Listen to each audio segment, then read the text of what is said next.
Magandang gabi po. Magandang hapon pa lang. Today is 5:07 p.m. This is a Black Friday. So this is a Black Friday because of another black incident that blackens the memory of our country. Now, ladies and gentlemen, ang ating pag-usapan, ito namang isang Nepo congressman, no, anak ni Raffy Tulfo. What authority do you have, Ralph Tulfo, that you would squander more than almost 7 million pesos in 2 nights in a bar in Las Vegas, Nevada, USA? Grabe. Ano kaya meron ito? Can we just say na may karapatan ba siya gumastos? Wala kong nakitang negosyo ito maliban lang sa tatay niya na corrupt din sa panahon ng pagkamedya. At lumaki, kumita ng malaki sa YouTube at saka Facebook dahil sa kanyang maraming mga followers at kanyang mga subscribers. But that is not a license. Kung ang mga kababayan mo rito, Mr. Ralph Wendell Tulfo, congressman ng 2nd District ng Quezon City, na kung saan ang Quezon City ay isa sa pinakamalaki, next to Bulacan, pinakamalaki na yarian ng flood control project at kinundina na nga sila ni Mayor Joy Belmonte. Anong yabang mo na gumastos ka ng 2 gabi sa unang gabi? $42,000 at saka isa pangalawang gabi, $73,000.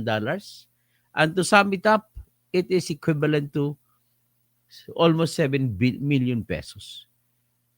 Nightclub lang. Grabe magna-nightclub ka. O, yan. Ang ebidensya ko po ay yung video na pinakita ni Maharlika na buljakera. At naniniwala ko kasi, ano yan, video yun. At niwala ko, sabi pa, I just want to confirm it. Pero ang sabi dito, nagbayad pa daw ito si Maharlika sa waiter ng club dun sa Omnia Nightclub, Omnia Club sa Las Vegas para makakuha lang ng kopya ng video. So ito po ngayon, ipalabas natin. Pero bago yan ipalabas, nais ko muna ipakita itong kakampi ni Erwin Tulfo na si Secretary ng Justice. Noon tanda nyo, nagsabi si Erwin Tulfo, sabi niya, sometimes we have to bend the law if only to please the people. Grabe. Ano bang gusto ng people? Sobra ka naman. Hindi naman yan ang gusto ng people. Mas marami kaming gusto na iba. At ang kakampi niya rito ay si Boying Rimulya. So, tapos sabi na Regal Felipe, good afternoon, Dr. Toto. Bonjo V, Quezon City, the biggest flood control mafia, takip ng imburnal lang, 48 million na. Yan po si Arjo Atayde. Si Kaloy, Hersi na naman ito. Oh, Kaloy, Hersi ba? Bakit ako mag-Hersi? May ebidensya tayo. Regal Felipe, Dr. Toto, mga corrupt din pala ang mga Tulfo. Sobrang corrupt mga Tulfo. O ito, ngayon, ang kakampi niya na si Boying Rimulya, pinalitan niya ang affidavit na dapat babasahin ni Engineer Henry Alcantara at saka mangiyak-iyak po si Henry Alcantara. So, Guten Tag, Attorney Kausing, watching from Vienna, Austria. Tapos Riga, Philippines, Dr. Toto, mga corrupt din pala. Yes, ito na po, pangunahan na po natin. Ito muna dito muna tayo kay Boying Rimulya. Isang inventor ng mga ebidensya. O, yan. Let us look at...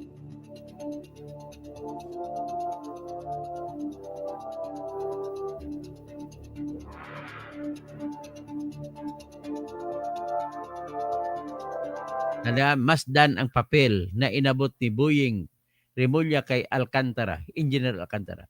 Pagkatapos nito ay kinikitaan ng halatang pagkabalisa. Ang engineer, script nga ba ito yung binigay ni Boying Rimulya kay Alcantara? Papalitan niyo kung anong testimonya ni Alcantara? Stick to the plan. Kaya sila, Ito ba ang sinasabi ni Lacson na basahin mo? Puta di. Titingnan natin.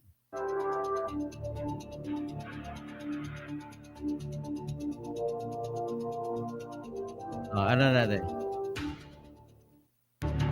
Yan. May kinuha si Boying Rimulya na papel at ibinigay kay Henry Alcantara.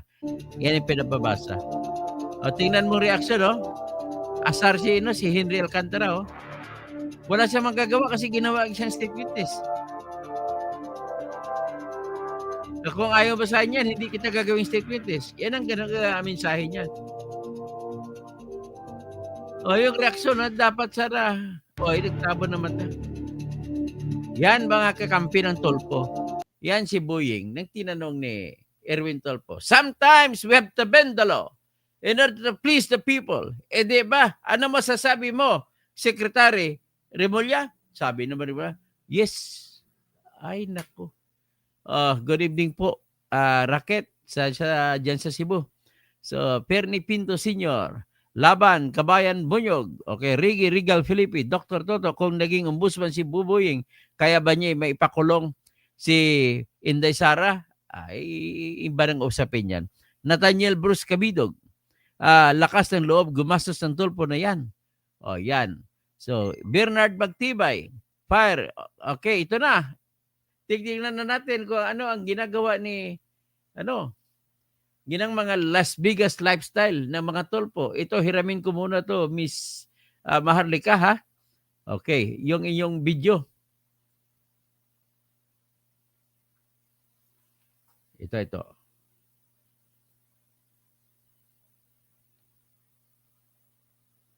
Vegas lifestyle. Las Vegas. 2 nights in Las Vegas. 6.7 million ang ginastos sa nightclub ni Ralph Tulfo. Grabe itong anak ni Rapi Tulfo. Kung makagastos sa kalabo, walang hiya talaga. Hayop talaga to. Hindi niya inisip na yung kababayan niya na naghihirap sa baha. Titinan niyo. Ito, sinend to sa akin.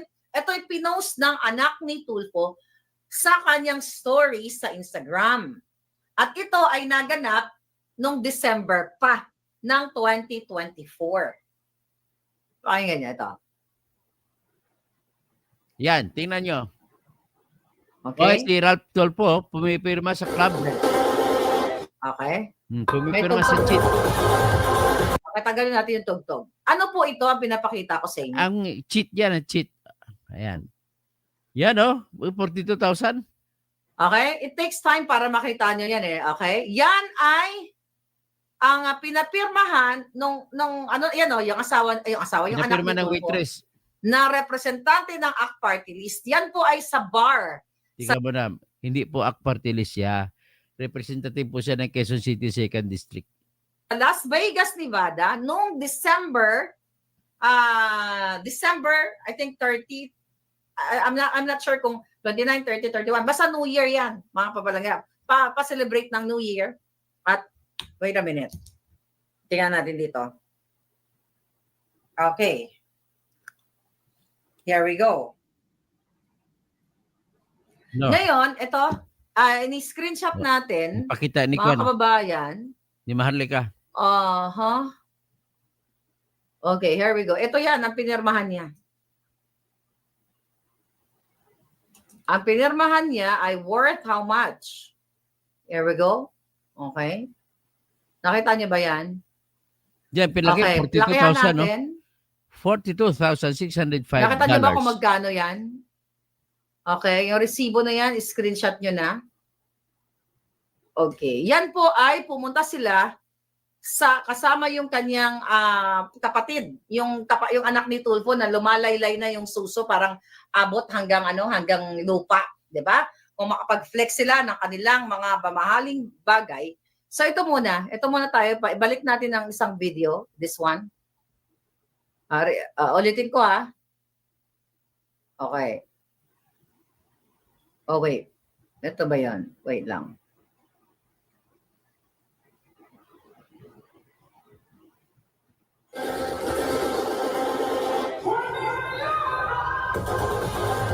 Okay. So nasa bar yan sa Omnia Bar. Okay? Omnia Bar. Ngayon mga kababayan, pumunta sila sa Omnia Bar sa Las Vegas.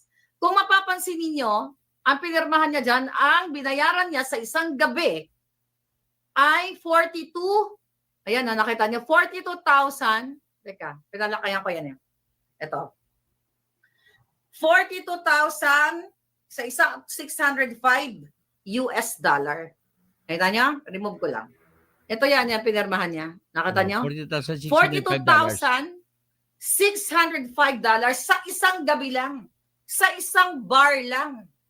Then another night, mga kababayan, here we go. Yan naman. Sa Omnia Bar. Ayan. Yan ang laki ng ininom, no? Aha. Grabe.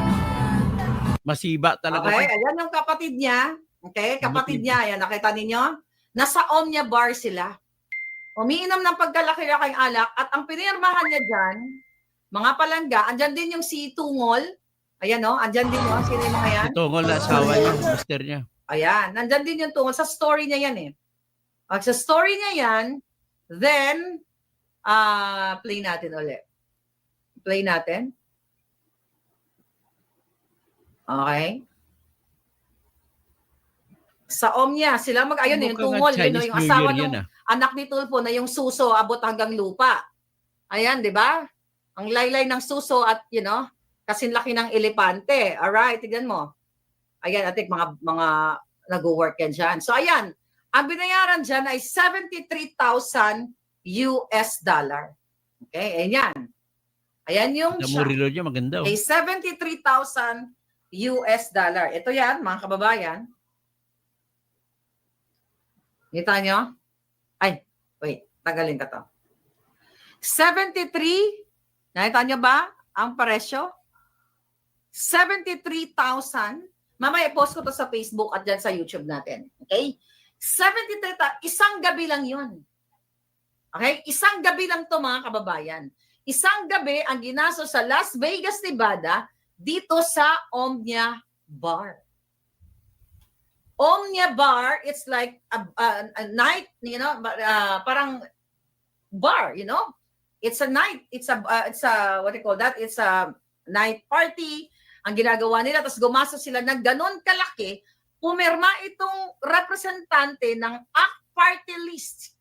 Mga kababayan, ng worth, pag pinagsama mo yan, yung 42,000 may get, sa value ngayon, sa palitan ngayon, it's around what? Nasa 2.5 million pesos. Doon sa sumunod na gabi, o sa another night, mga kababayan, nagbayad siya ng 73,000 US dollars. Grabe, no? Nakita ninyo? So, anong ibig sabihin nito, mga palangga? Talo yung anak ni Kito ko. Okay? US dollars. Ganyan ba ang mga ikaw ba kung may business ka? Okay? Magbabayad ka ba ng ganun kalaki sa isang gabi lang, yung Omnia nightclub na 'yon? Ang punto de vista ko, sabi ni Nana TV, yan ang sinasabi ni Pardy na pera ng Diyos ang mga korap. Kung ikaw ay pinaghirapan mo o negosyante ka, hindi ka magbabayad ng 73,000 isang gabi. Ayan, play nga natin habang tayo. Oh. Sige, bahali ka. Banat, may resibo ka eh. Ayan, ayan, screenshot nyo. Yan yung 42,000. Okay? Sa story yan kay Mike, ayan yung anak niya. Ayan yung jowa sa likod. 42,000 US dollar. Isang gabi lang yan, o few minutes lang yan. Almost 3 million pesos. Talo si Ang Claudine ko. sweldo niyan, magkano lang ba ang sweldo ng Okay? Magkano lang ang sweldo ng, kung tutusin ng mga kongresista, salary grade, how much sila? Okay? Tignan natin dito. Mga papalangga. Nasa 200 plus o 300 plus lang yung kanilang, ang tawag dito? Ito. Salary grade 31, okay? Nasa 285,000 lang, okay? Bilang isang House of Representative member, mga palangga. Ito pa yung isa. Ayan. That's 73,000. Isang gabi lang po yan sa bar, ang ginastos ng, ayan, tingnan mo, lumaklak. Hindi ba namatay ang Lumaklak, putang laki, ng oh. baboy, oh. Baboy na talaga Oh, ang laki niya. ayan. Andyan Baboy yung din ang anak ni kapatid Tulfo niya. na laylay ang Sosobels. My question to you, my darling, mga kababayan. Ganon sila, ayan, ewan ko sino mga kasama na mga yan, baka kilala ninyo. Ganon po sila maglustay ng pera ng bayan. Sabi ni De La Cruz, sangkot din yan sa QC sa flood control si Ralph. Okay? So ngayon, maniniwala ka ba na yan ay pinaghirapan nilang pera ng bayan? Okay? Ano daw? Sabi ni, nakita niyo yung tip? Okay, nakana-quest na ano nyo? Ang tip is, ang galing ni Congressman, no? Cora. Okay? 73,000, baka tip pa lang. No, actually, nakasulat yung tip dito eh. Okay, tip, 73,000. Ang tip yata is nasa, kasi 20, ilang percent tong pinili niya. Ang tip, ang bill nila is actually nasa 51, then mayroong gratuity eh. So parang 14,000 sa tip pa lang eh. Anyway, bakit ko pinapakita sa inyo yan? Maniniwala ba kayo, if kung yung pera niyan, hard-earned money, kahit mga negosyante, magbabayad ka ng 2 million, 2.5 million, 3 million sa isang alak lamang o sa isang gabi ng mga party-party. Kasi yung party na yun, mukhang iilan lang sila. Hindi sila, like, sabihin mo for 1,000 people. Hindi, mabibilang mo, mukhang wala pang 20. And they paid how much? Sa unang pagkakataon, sa unang gabi, $42,000 US dollars. Then sa pangalawa, halos mahigit 4 na milyon yan. Yung 73 million, 73,951.64. Kaya, okay, tama na yan. Ano, mahalika, importante yung resibo nakuha na natin. So, what is important is yung resibo. Resibo ang nagpapakita. Ha? At ano ang dahilan bakit gumastos ka ng malaki gano'n? Alam mo, Pastor Rodi Rabi, sa gitna ng dalawang bagay, may mura at mahal. Tapos pareho lang naman halos makukuha mo. Bakit ka gagastos ng malaki kung hindi mo lang naman ito, o kung pwede mo naman siyang hindi na kukunin?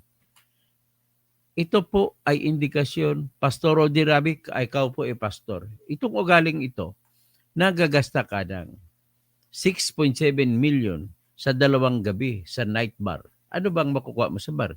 Inom ka ng wine? Inom ka ng kung ano man? Tapos kung may chicks ka dyan? Nako. So, that is a proof kung gaano siya kahayop, gaano siya maglustay. Alam mo, lahat tayo mga tao, ang ugali natin sa paggasto ng pera, sa totoong usapin lang, nagdedepende kung gaano kadali mo nakuha ang pera. Kung mahirap ang iyong ginagawa para makakakuha ng pera, ikaw ay kuripot. Iniisip mo lahat ng gastos mo. Pero pag madali ka lang gumastos, baliwala sa iyo, ibig sabihin madali lang ang pagkita ng pera. Kung madali ang pagkita ng pera, saan ba madali ang pagkita ng pera? Sa paghirap ba, pagtrabaho? Mind you, dito lang po sa flood control, ang tawag nila dyan, tubong lugaw. Sa lahat ng klaseng government projects, infra projects, ito yung po yung gastusin, yung kikitain sa tinatawag na flood control, ito po yung kinukonsidera na tubong lugaw. Kunti ang kapital, laki ng kinikita mo. Kasi kung building, ang proyekto ay hindi nila, mga 10% lang, maximum na yun ang kikitain nila. Pero dito, ladies and gentlemen, dito mo makita yung ugali. Ugali na lang. At kung bakit ganon, si Rapi Tulfo, siguro ipatulpo ko ito si Ralph Tulfo. Ipatulpo natin si Ralph Tulfo. Bakit siya ganon? Kung magsalita itong tatay niya, kala mo hindi gumawa ng kasalanan. Apat ang asawa ng tatay niya eh. So, ganun lang po ang aking puntos diyan. Magkasama sila ng mga, ay nako. Tapos, Ang total po ng kanyang flood control project sa second district ay ito po, 1,348,819,725 pesos and 11 centavos. Yan po ang kabuuan ng kanyang flood control project. Sabihin na natin, hindi siya nag-ghost. Kumita lang siya ng 5%. Kung 10% kasi, 100 million, mahigit ang kinita niya. Kung 5% lang, edi 50 billion din. Ay, nako.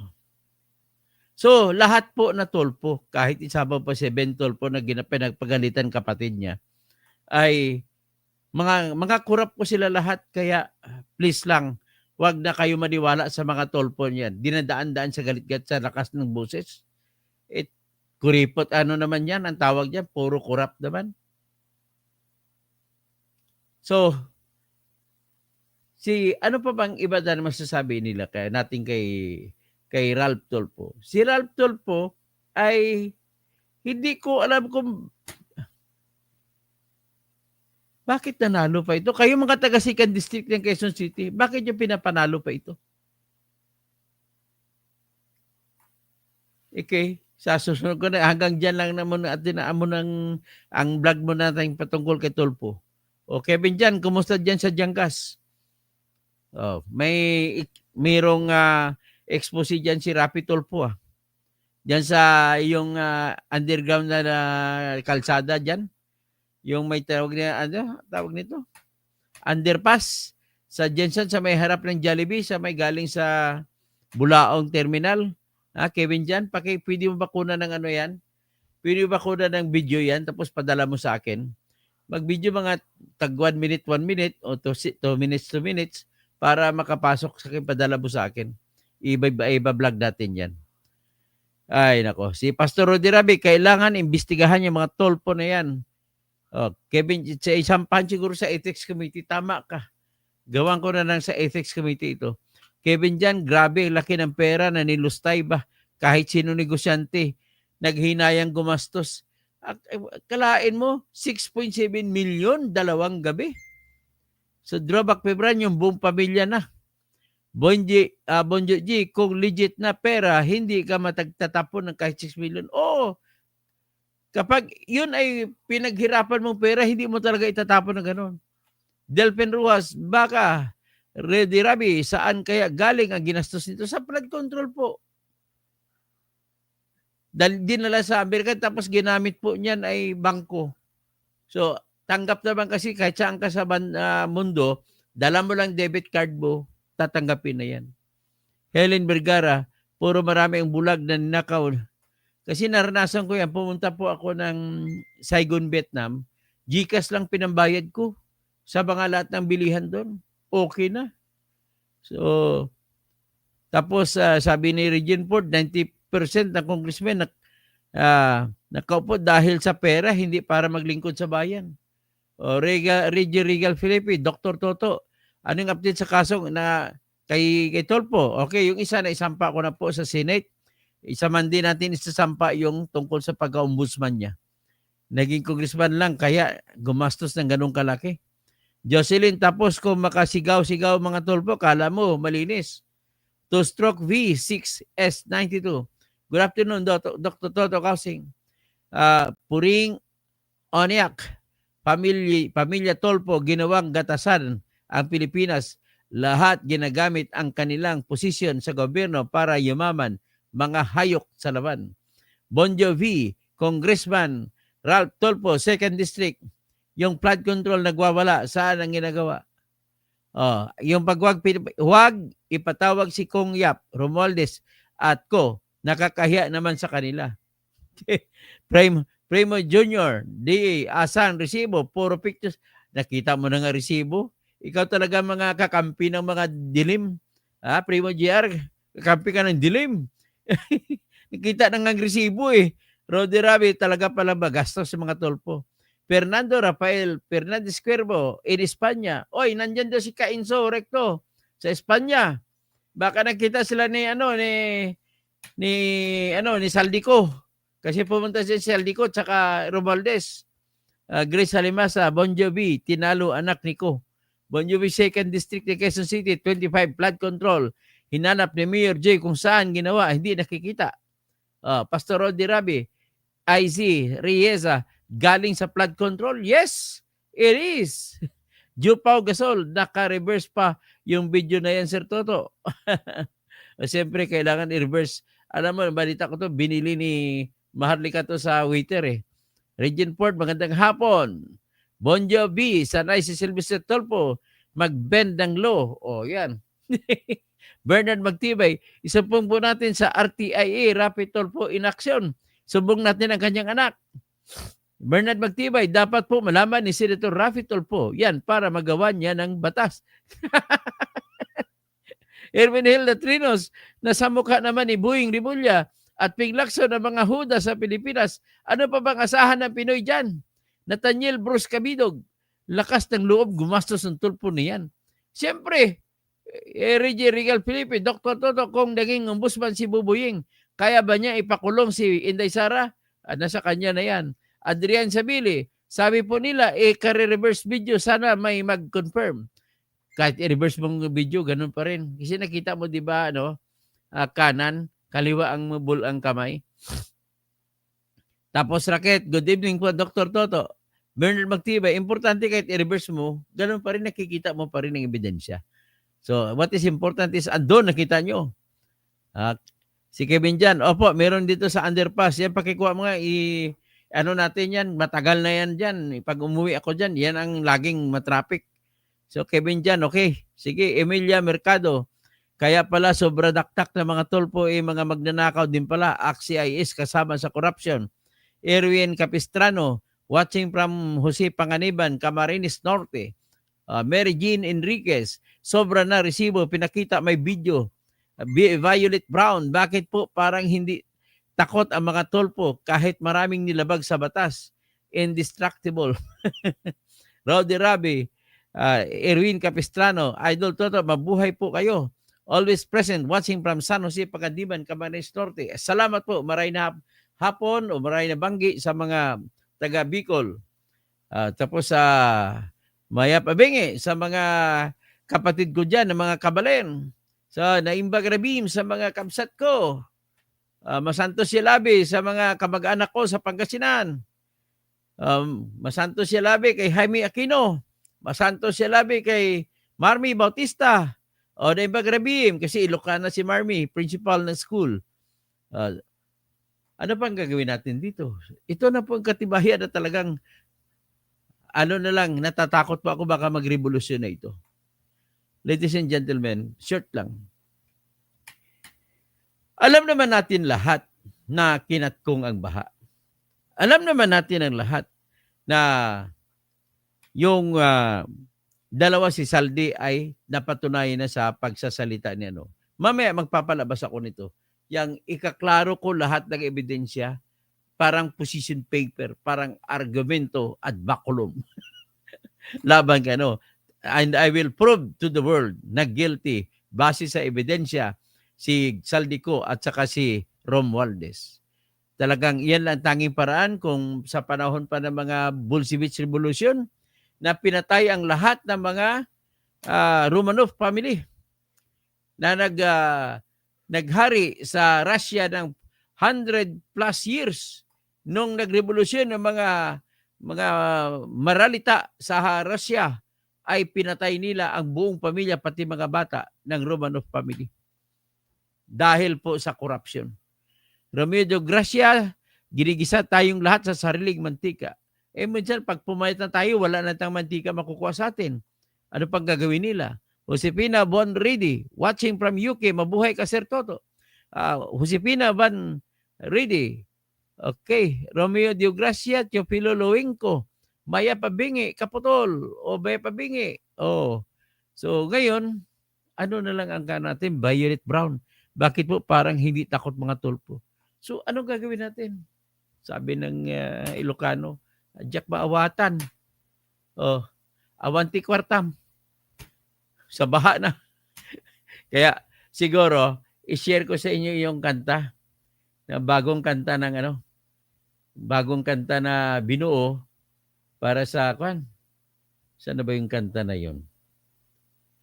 Yung kanta na kinuha ko para galing sa sa Itbulaga. Ayan.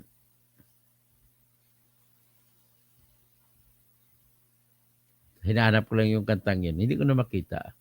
Ang kanta niyan, tema niya, mula Apari hanggang Hulo, tayo ay nagkakagulo.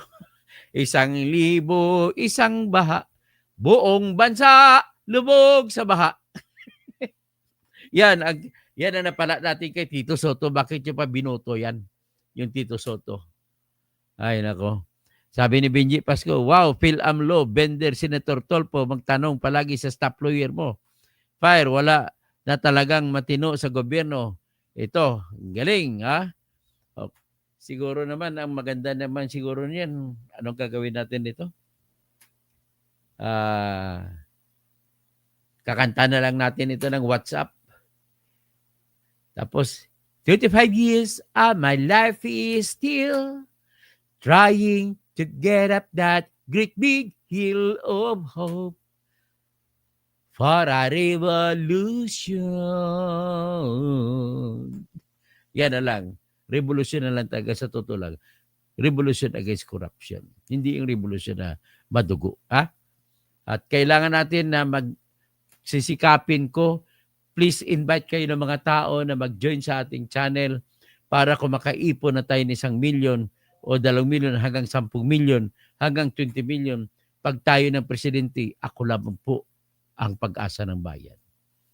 Talagang babaguhin kong sistema ng katarungan. Kasi pag maganda ang sistema ng katarungan, lahat po sila na nagnanakaw ay matatakot na magnakaw. Ang gusto ko po mangyari ay kapariha po na nangyayari po sa Amerika na kung saan ang mga tao mismo ang naghuhusga.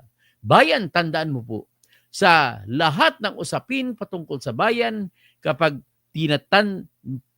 tinitingnan natin ang isang bayan na tinatawag natin demokrasya, ang hari po ay ang tao. Ang tao po ang may-ari ng 3 uri na kapangyarihan, alinman sa ating mundo. Sa Pilipinas, gaya rin po niyan. Ang 3 kapangyarihan na pag-aari ng tao ay kapangyarihan sa paggawa ng batas, kapangyarihan sa pagtutupad ng batas, at kapangyarihan sa pagsasabi, paghudyat, paghusga kung may awayan sa gitna ng 2 partido patungkol sa batas. Ibig sabihin, tayo yung tao, 3 kapangyarihan ni uri, tayo yung tao lamang po ang mayari.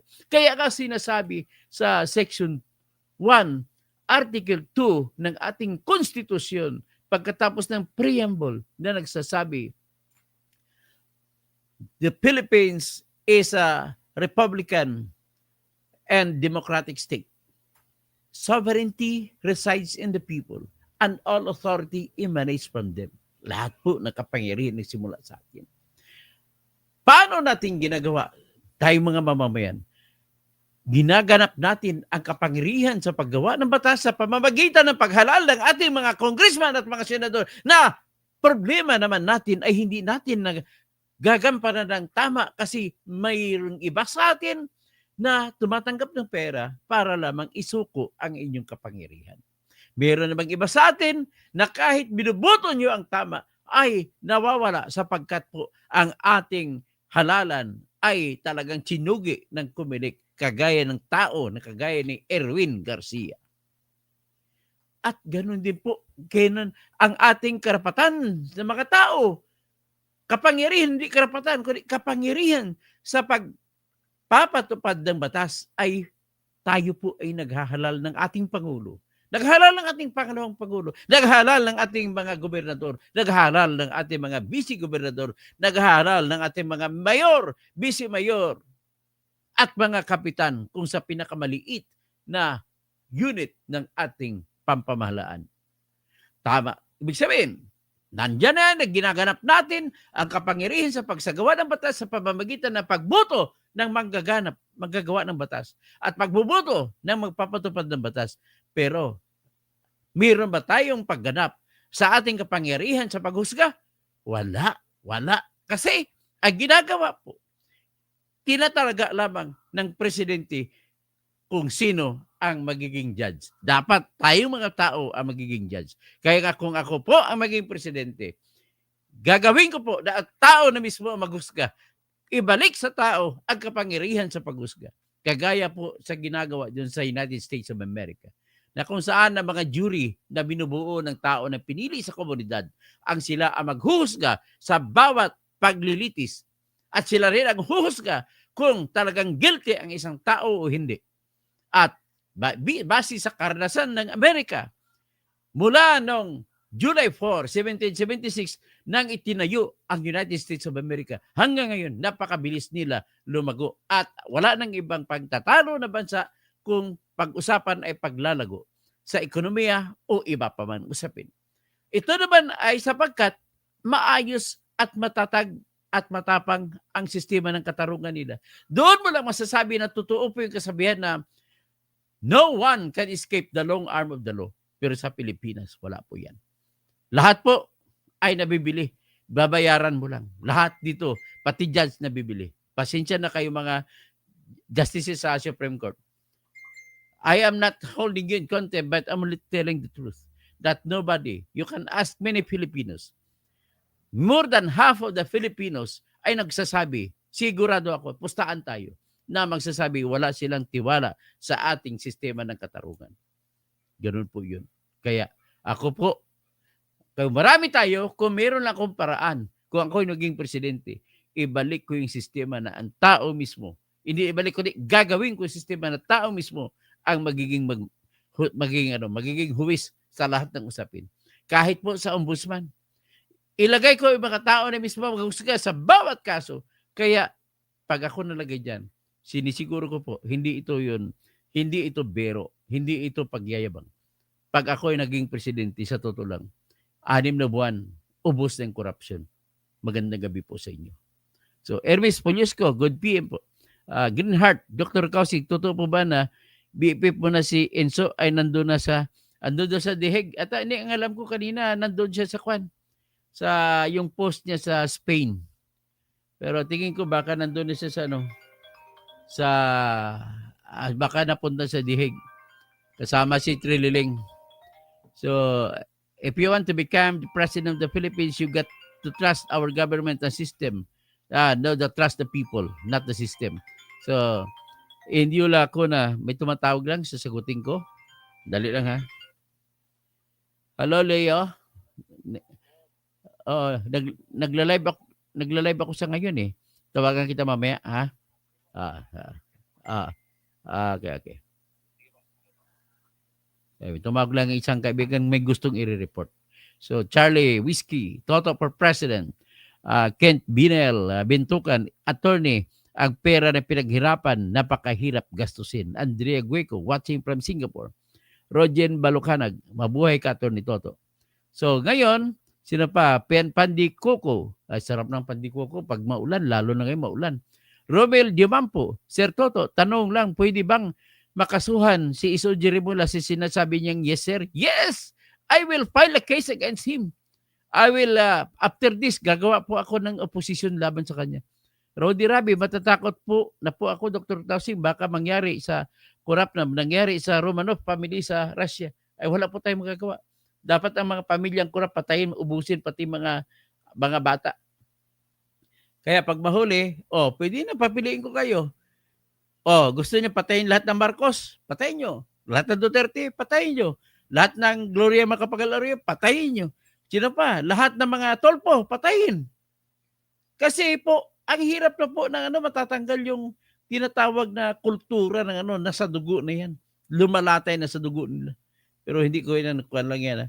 Suggestion lang yan. I don't see it as baka kakasuhan nyo ako inciting to sedition.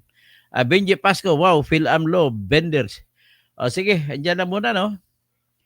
Si Keiko Maro, para lang North Korea, presidente ang nasusunod. AFP Placido, Attorney Good PM, totoo po ba, attorney, kahit dito sa amin, mismong taga DPWH po ang nag-utos arigluhin mga cancer, concerned citizen. Oh. So, sila, sa isa na akong supporter sa'yo, salamat po sila. Okay, Romel Bengson, naimbagang malim, rabiim na. Yes, totoo, Tirador, Dr. System, Jury System. Yan po ang sasalba sa ating bayan. Maraming salamat po. Babalik po ako in 10 minutes.